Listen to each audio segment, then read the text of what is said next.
Hello, everyone, and good morning. Thank you for joining us on this live stream. It's great to see such a turnout. So let's start it. Firstly, I'd like to say welcome to each of you. I'm Anya, the Business Development Manager at Kmine. And before we kick things off, as usual, I'd like to remind you to check out our LinkedIn page. That's where we keep you updated with the latest announcements and upcoming streams. And so don't hesitate to give that follow button a click to stay connected. Also, awesome news, me and our team will be heading to Canada at the start of September. Specifically, we'll be in Toronto from September 4th to September 8th with a brief stopover in Montreal on September 7th. So if you're based in Canada and interested in meeting with us and our Canadian team would like to hear from you, just leave us a note in the comment section and we'll coordinate to set up a meeting. So today we're about to dive into a topic of paramount importance, especially for mine executives that seek to bolster their mining company's business plan. And we'll be shedding light on the move of the mine planning from long term to short term. And joining us today is Vitali. He's a mine planner from K Mines, more specifically, head of planning department. Hi, Vitali. Hello, Anya. Hello, everyone. So, Vitali, you implemented a lot of new features in our mine planning models. So, before we start, I just want to ask you, what was your mindset once you became the head of mine planning department and started working in and on K Mine? You previously worked in a large international corporation, right? So, you use other softwares, including K Mine, correct? Yeah, you're right. Yeah. So, yeah, my experience is about 10 years of work in a large scale mine company as head of planning departments at different levels. So, I was started from the short term and then in middle term and achieved the long term planning because it's the most important thing. So to be a part of the Kmine team is an opportunity to bring something new to, like for our Ukrainian, our software, like it's something, like from inside. So I have been user of various different software and preparing mine plans for all horizons. So this gives me an opportunity to understand what is really necessary and what is secondary and so on. So also, I was responsible for the presentations of the mine plans, and actually, I had idea what is the main point of attention should be showed for the managers. So the plan should be understandable on the required level of clarity and optimized mine mass and so on. So the point is that all managers don't like surprises. They would like to be prepared and informed, and actually, planning is created for this. Yeah. Got it. Yeah, I totally agree. And so Vitali will answer your questions in the end of the stream. So feel free to to drop your questions in the comment section. If you're curious about steering clear of usual sleep ups and picking up some techniques for smoothly shifting from long-term to short-term mind planning, then this is webinar is for you, and Vitali will be happy to answer any of your questions. So let me give you a brief overview of what our mining software company has in store beyond the features we'll explore in detail shortly. With nearly three decades of experience, we've been delivering a standalone application that is customizable to match your company's unique requirements. Our solution is adaptable thanks to its model structure, which makes it an ideal match for businesses of all scales, whether you're small business or large corporations. And when it comes to pricing, rest assured, we've got you covered with way more reasonable options than our competitors. So our application is powered by our very own pattern graphic core, giving it the ability to process information fast. We're here to cover the whole range of needs from 3D modeling to resource estimation, mine planning. And currently we have created 12 models that are perfect match for companies in exploration, development, and production phases. These models are flexible and adjustable to fit almost any kind of deposit, whether it's underground or open pit. And each of these 12 models can do its thing as a standalone application, or they can team up seamlessly. So You don't have to worry about sharing data or dealing with compatibility issues. It's like giving different departments a common playground to swap information with ease. Also, we've got custom solutions and all-encompassing planning services in our toolkit, but that means that we're here to help you automate your production steps and make your workflow run like a well-oiled machine. Also, at Kmine, we honed in on the distinctive aspects of each mining project. This drives us to offer an extra layer of support to mining companies across the exploration, development, and production phases. Our team is a mix of professionals, including mining engineers, geologists, planners, surveyors, and more. And their combined expertise allows us to provide a diverse range of services from resource modeling and mining engineering to auditing. So we just don't stop at implementing our solutions and setting up your company's infrastructure. Actually, our engineers are a reliable resource at any stage of your project, be it crafting detailed 3D models, creating plans, or estimating resources and reserves. We're here to accompany you at every step of the way. So if you're intrigued and looking to delve deeper into the specifics, feel free to get in touch with us. And I just want to also mention that for people that are actually needed competent persons, we also have competent persons in our team. That's competent person that provide DIRT compliant or NI 43 compliant reports. So we definitely have this talent at our disposal. So now let's just get into our webinar focal topic. In today's stream, we'll be focusing on planning intricacies across multiple stages simultaneously. Alongside this exploration, we'll be also taking a closer look at some of the new additions to our software product. Our journey will begin with a deep dive into long-term planning, and we'll examine a scenario designed to uncover the optimal contours, pushbacks, and subsequent planning phases. Then moving forward, we'll delve into the dynamics of and manual design capabilities of our design model, and we'll also explore how the automatic design feature contributes to constructing the final contour.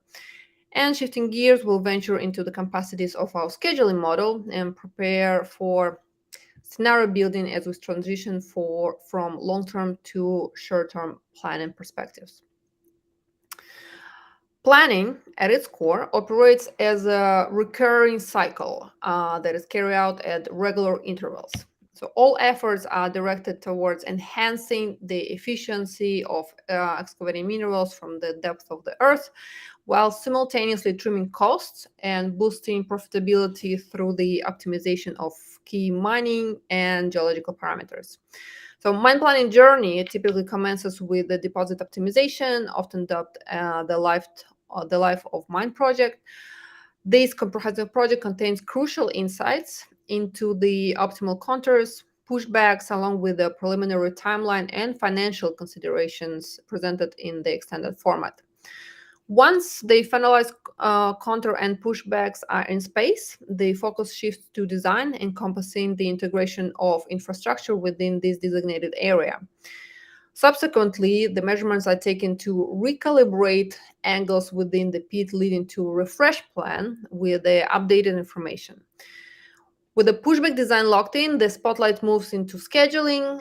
The objective here is meet both plant requirements and customer demands by aligning quality and quantity indicators. Each step paves the way for the seamless transition from one planning stage to the next. As the plan takes shape, it's vital to conduct a series of activities to ensure plan adherence. This involves comparing achieved milestones with those still pending, while pinpointing the rationale behind any deviations, ultimately paving the way for refining future plans. So allow me to introduce you to our optimal pit boundaries model. At its core, this model is designed to establish the ideal ultimate pit contour. Moreover, it empowers you to secure optimal pushbacks that seamlessly feed into subsequent planning phases within our scheduling model. And as a bonus, we enhance the array of functions geared towards towards determining the optimal final contour, adding various graphs to the mix, and we're not stopping there. The visualization of all computed alternatives aids in making well-informed decisions. And in a recent update, we've integrated automated sensitivity analysis calculations and introduced third-party contour estimation capabilities to the model's repertoire. So our dedication to the model evolution continues with a clear focus on user friendliness. So let's take a closer look at the software and explore the developed scenario directly. We begin by considering a block model containing valuable components like gold and copper, and blocks with the ore are categorized into a separate material class attribute. Similar to before, we align the block model with the topographic base or the pit's actual mining situation. Once the necessary fields are filled, we move on to the cost parameter stage.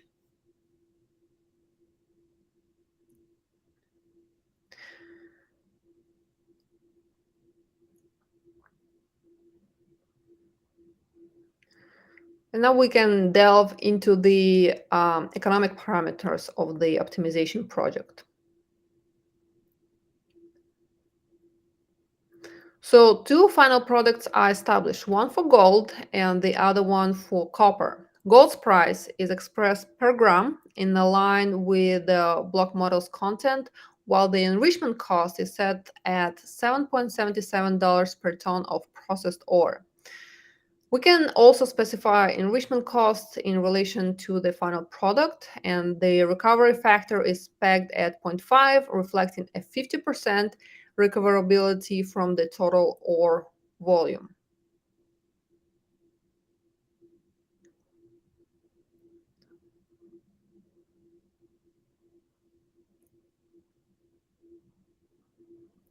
So let's apply similar principles to the final product, copper.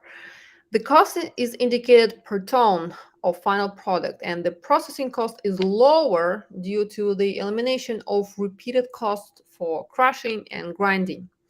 So recovery for copper is set at 90%, and we group the final products for sensual processing.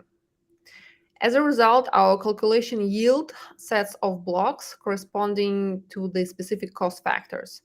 Let's pay particular attention to coefficients triggering significant Peat expansion, as these indicate blocks suitable for determining pushbacks.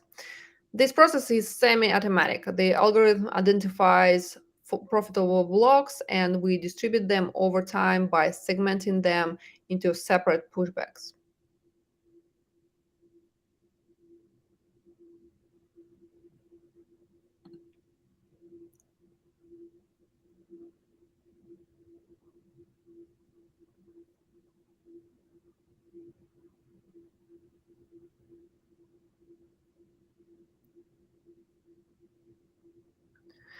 So now we construct wireframes based on the price adjustment coefficients, which will align with pushbacks upon creation. We create a manual pushback items in the project tree and populate it with data. Our constraints are the wireframes established in the previous stage.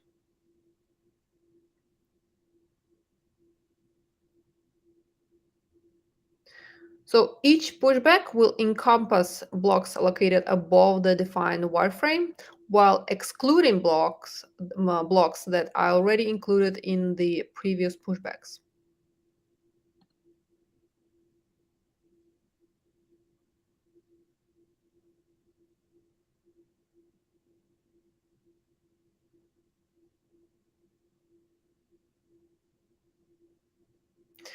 You can see that block sets can be displayed in the pushback definition menu.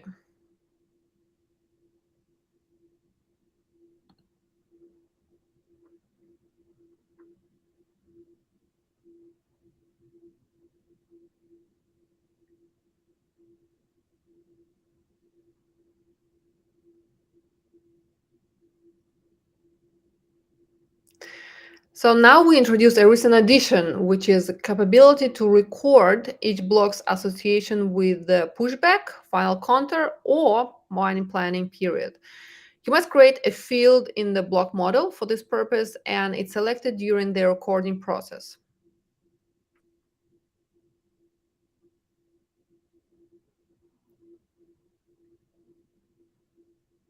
I see the comments below. The software name is Kmine. This data is then used for visualization using the set properties command. And the next addition to our latest releases is sensitivity analysis. This enables simultaneous analysis across a wide array of indicators, and for each final product individually, this approach allows you to swiftly identify the indicators with the most significant impact on profit or net present value. And the generated report showcases tabs for each defined final product, along with the general indicators tab. Users now have the freedom to determine iteration steps and the indicators to evaluate.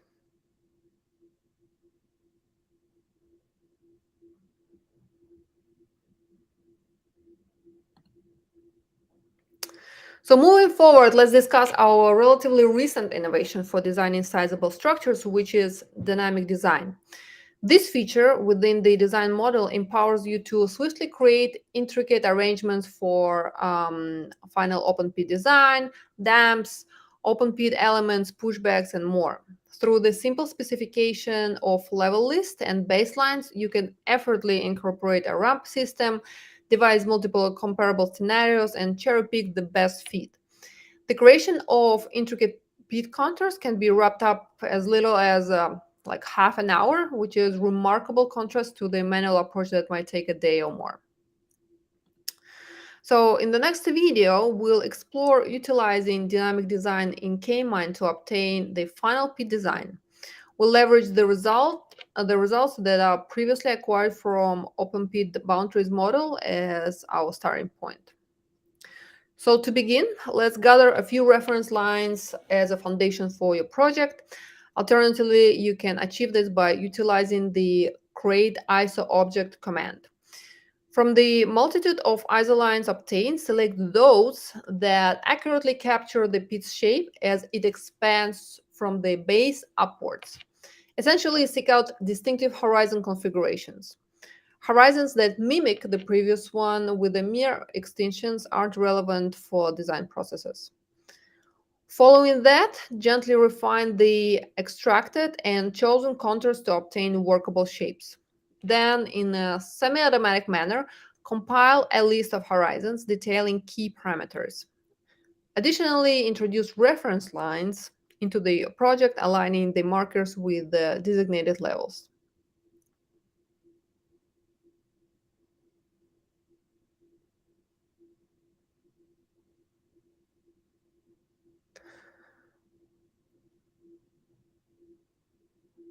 I see Arnoldo asking question what the cost of K-Mine mine planning.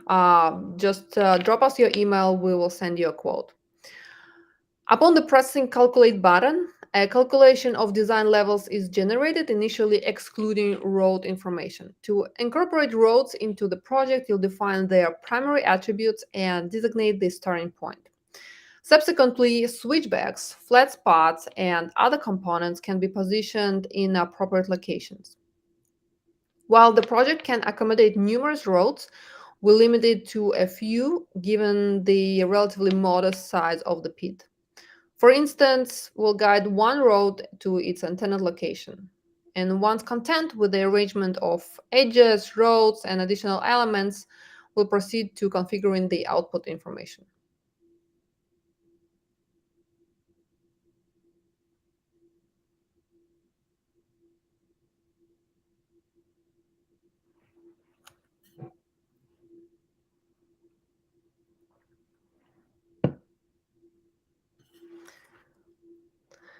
These lines can be adjusted according to user preferences for customization. If necessary, any final project adjustment can be made using the standard design module functions.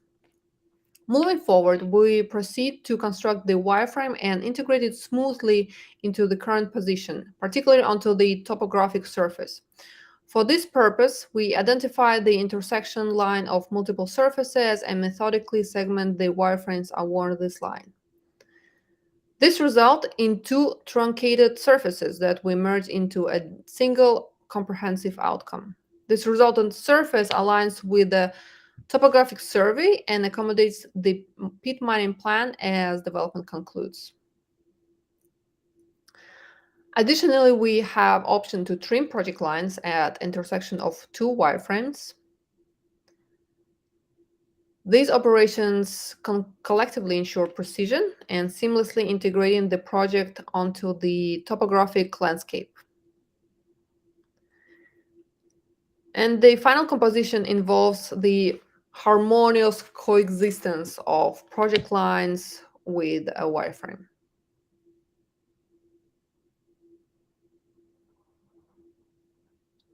For people that watching, we do use our own graphic core, our own software. We're not plugging on AutoCAD or anything like that. So we have our own software. This is our own patent, actually, graphic core.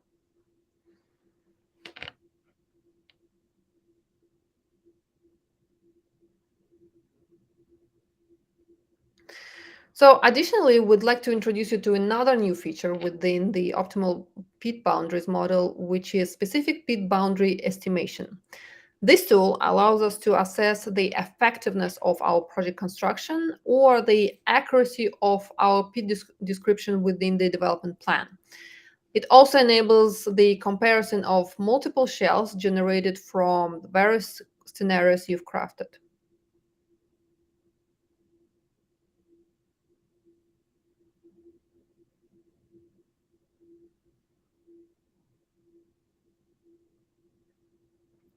The shell evaluation is benchmarked against the scenario economics upon which the assessment is grounded. And furthermore, this data can be exported to Excel for a comprehensive and detailed comparison. So moving forward, let's explore the capability of manual design through the process of crafting a dump in a mountainous region. Our aim is to align the dump contour and its lower level and then integrate it with the existing topographic base using the standard features of K-Mine. So subsequently, we'll initiate the construction of the initial edge, starting from the bottom and reaching up to a designated height. Following this, we'll readjust the line, introducing an offset to achieve the specified width, effectively creating a berm on the dump's tier. This line will serve as the lower edge for the subsequent dump tier. The series of actions will be repeated until the desired dam parameters are achieved, and then we extend the line to intersect with the actual terrain configuration. Adding a ramp to the damp's final position completes this step, and configuration of the damp implies its construction from the bottom up, but given that the elevation decreases from the pit towards the damp, it also means that in the end result there can be only one ramp. The rest will be filled in during the formation process. Finally, we seamlessly integrate our resulting dump into the actual situation on the plane, creating a wireframe, removing any extraneous lines, and appreciating the final outcome.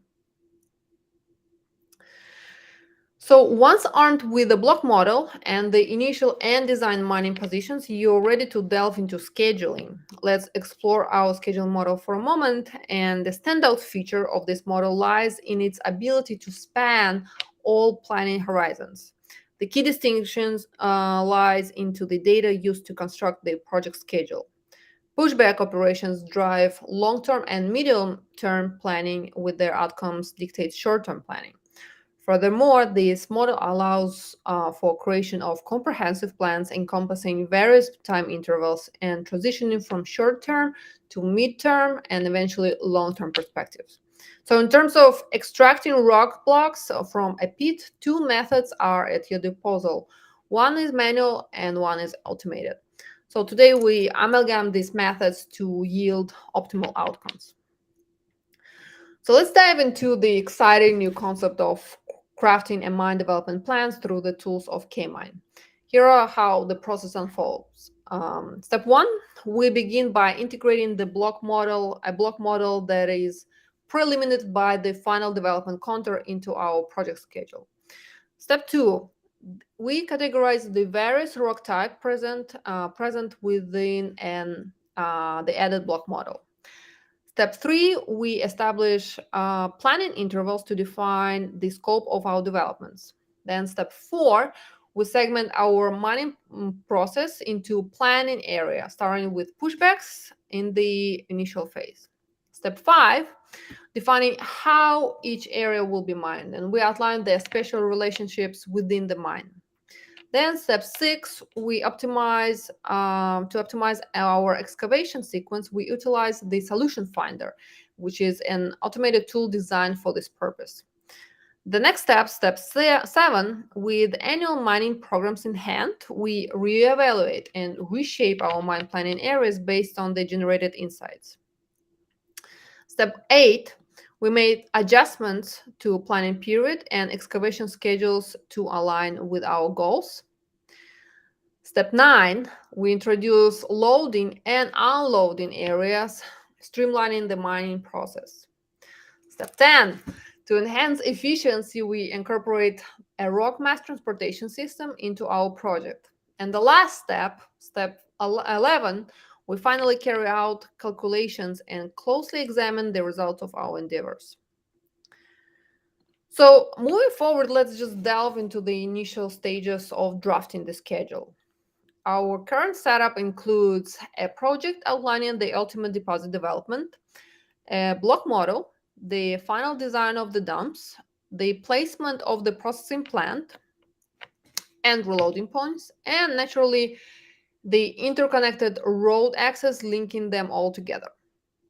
So to begin with, our initial task is to identify the target rock types. This will serve as the basis for formulating our plan. This approach eventually yield a rock-specific breakdown for all the added mining areas within the project. Wherever the plugin operates and presents data in a tabular format, there is an option to create graphs, providing a more comprehensive visualization of the information at hand.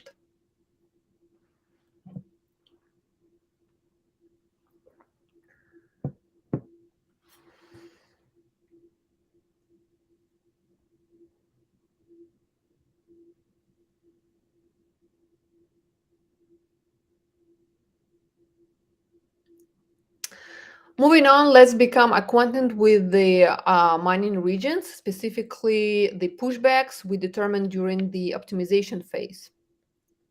Additionally, two more areas have been included, resulting from the Peat's contour expansion as a part of the design creation process. These areas follow a sequential order and are interconnected. Each of these areas can be visualized by level, offering an opportunity to delve into the statistics and the statistics that are associated with each individual area. This allows us to assess the composition and quantify quantities within the planning plots for a comprehensive understanding.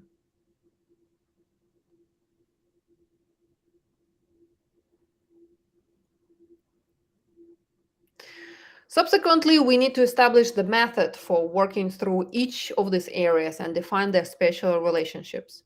If there are changes in the mining parameters, it's crucial to allocate such areas separately. This aspect gains significance, particularly in short-term planning, where every detail holds significance. We initiate by configuring planning intervals, beginning with the long-term planning, where we'll define 10 intervals spanning over the course of years.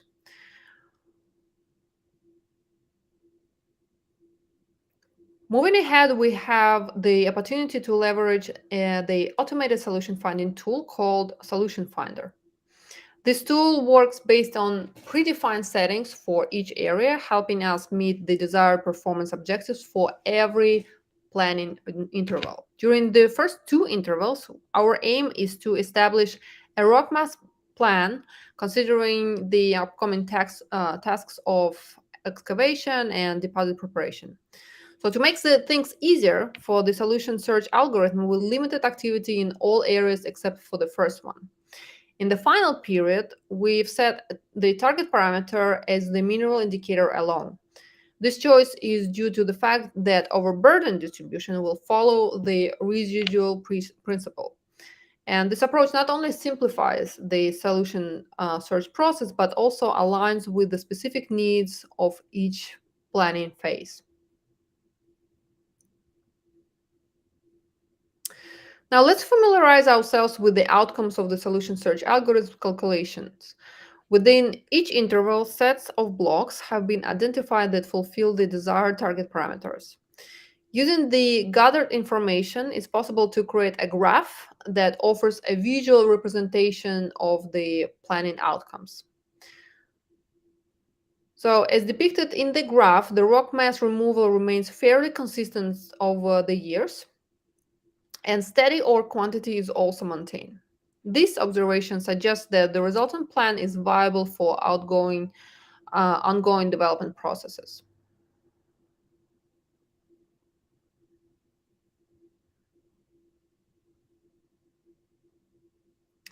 Continuing, following the calculation outcomes, you have the option to review the output information presented as wireframes. Using a gradient fill, these wireframes can be automatically colored with distinct shades.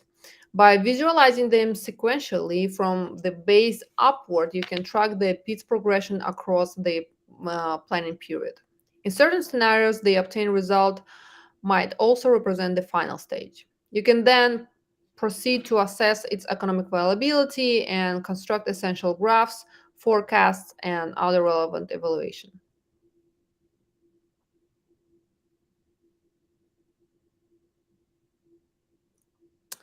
Drawing on the outcomes of the preceding planning phase, we suggest reshaping the preliminary schedule to maintain the block processing sequence and transition to manual planning. To achieve this, we reconfigure the mining areas to align with the planning intervals from the previous stage and establish a clear development sequence for these areas.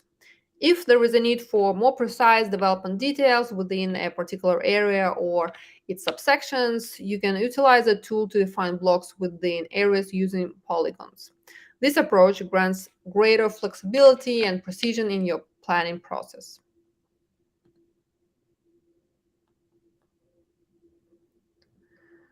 So we adjust the planning intervals to formulate a comprehensive mining plan that spans different timeframes. This plan encompasses the first four intervals for weeks, following by three intervals for months, four intervals for quarters, and additional five intervals for years. And this combination of intervals ensures a well-rounded and detailed mining strategy.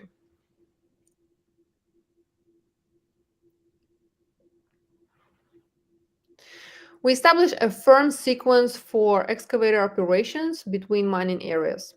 Commencing with the first area, we proceed to the next only upon completing the previous one. Given the relatively small pit size, we introduce two excavators. This approach maintains the connection between ore and overburden rocks, guaranteeing a continuous supply of valuable material to the processing plant across all planning intervals. The only task remaining is to ensure that useful component exports remain steady within the middle of the mine plan interval. To create a more detailed plan, it becomes necessary to further divide each of the obtained mine areas or annual programs into smaller ones, effectively managing the mining intensity between them. This strategy allows for a more nuanced and efficient mining plan.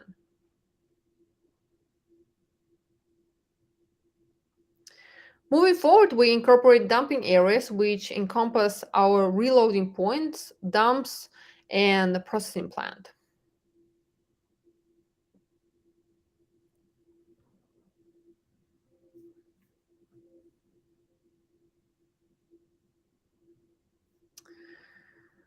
Following that, we proceed to configure hauling.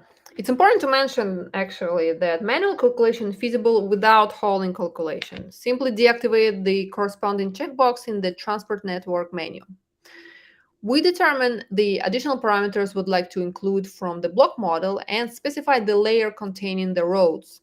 Subsequently, we indicate the what, from where, and where of the movement. Grouping loads and dumping points streamlines the scenario setup process.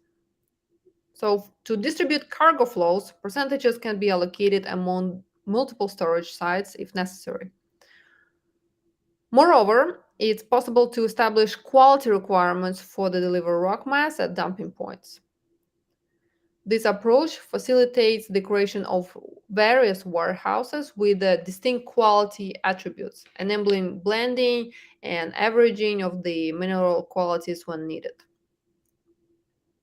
So mine planning results offer multiple tables with grouped data. In the first option, the resulting information will be organized under the respective periods. All data will be presented in the context of planning intervals. Consequently, it becomes possible to generate surfaces using wireframes for each specific mining planning interval. This strategy facilitates the refinement of the wireframes, aligning with the capabilities of the excavators.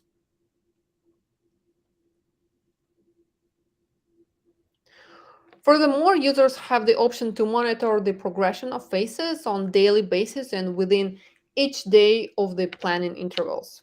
There are multiple modes at your disposal, including expansion and reduction. And under the visualization window, data remains visible, providing insight into the volume of excavated rock mass from the plant's commencement and for each individual day.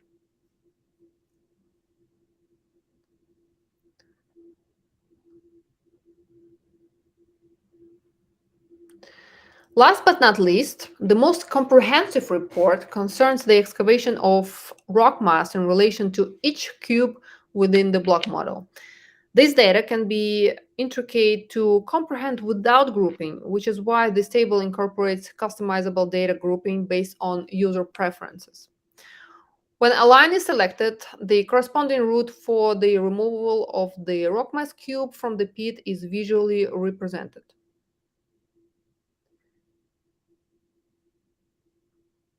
And users have the flexibility to append additional columns, finalize formulas, and compute supplementary parameters within the table.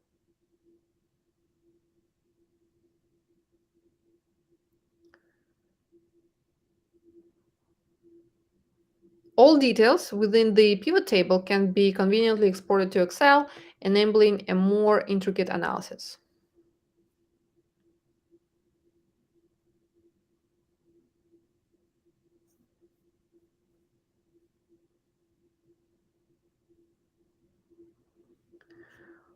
For the question of Ray John Alec, does K-Mine have a student university portal to startup training?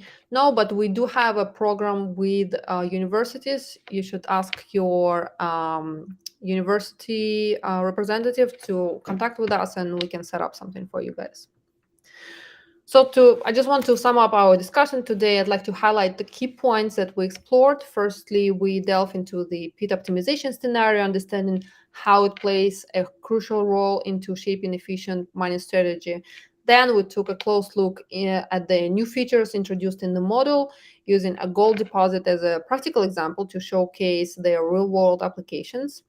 And then we delved into the dynamic and manual design capabilities, unveiling how they empower planners to create complex configurations efficiently. And then moving forward, we examined the scheduling model and its practical use, demonstrating how it can be seamlessly integrated. It can be seamlessly integrate various options to create a comprehensive plan. And finally, we successfully transitioned from a long-term mining plan to a short-term planning, illustrating the flexibility and adaptability, of our approach.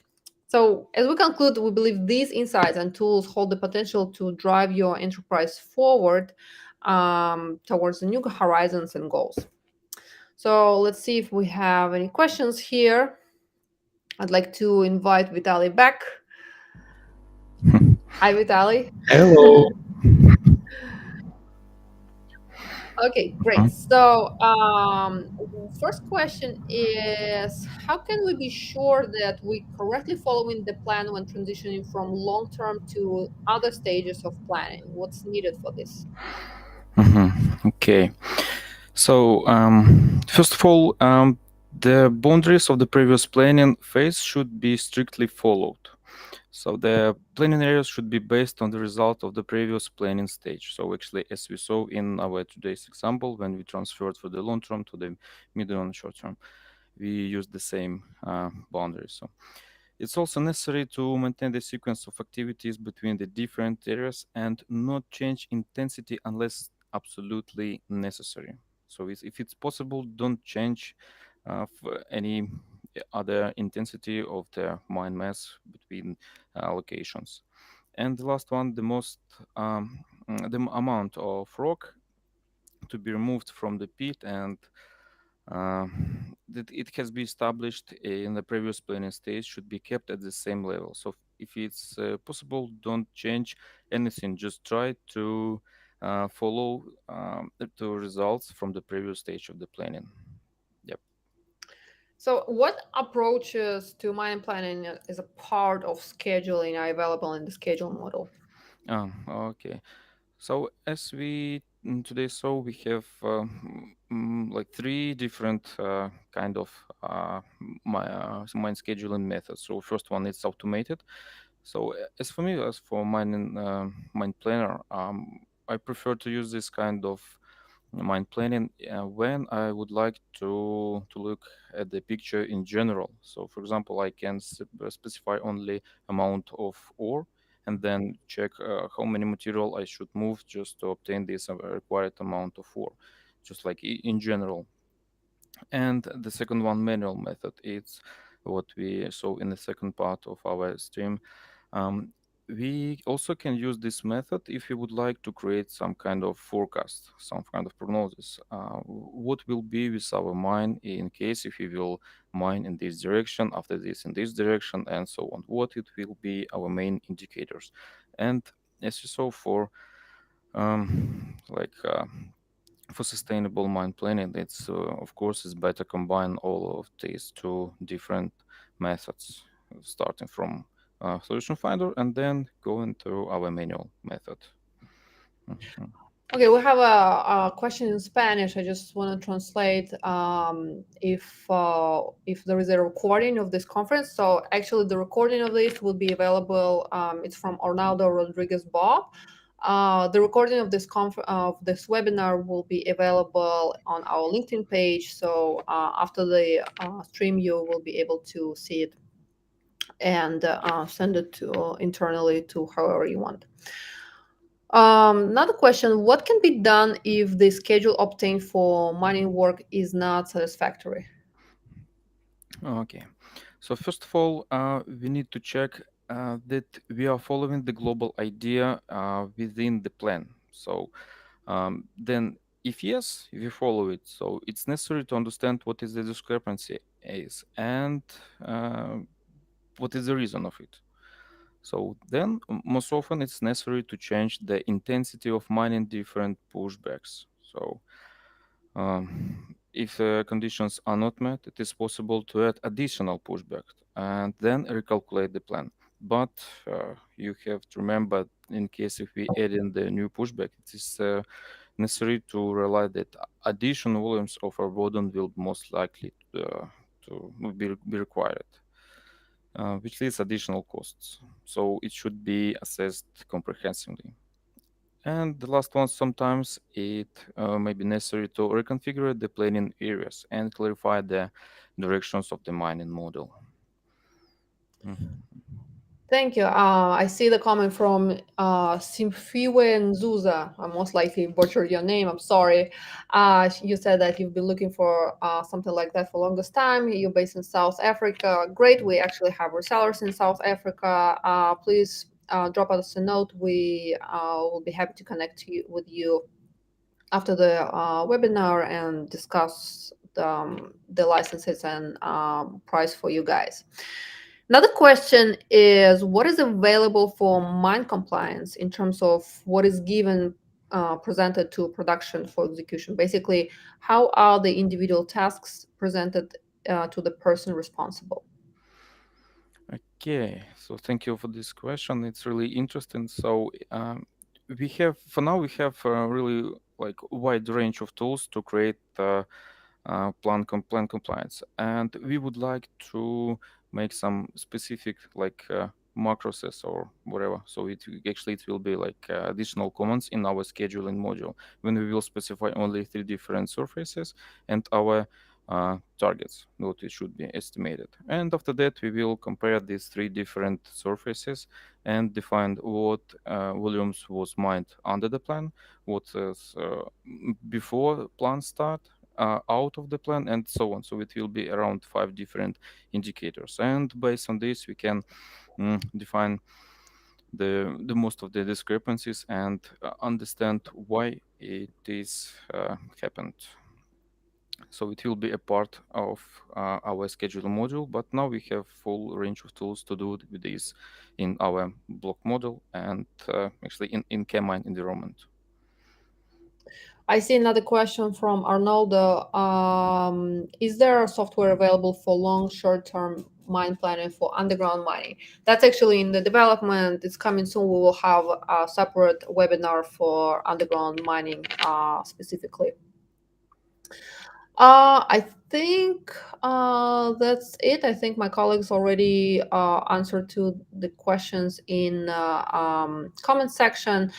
I just want to say that this software is available for any users, but we also offer a service based on on our software for mine planning. And if you feel like, let's say, there will be any tasks that you would like to add to this, we actually listen to our customers and implement additional tasks. Additionally, if you have some suggestions that you think would enhance the software, please drop your suggestions in the comments below.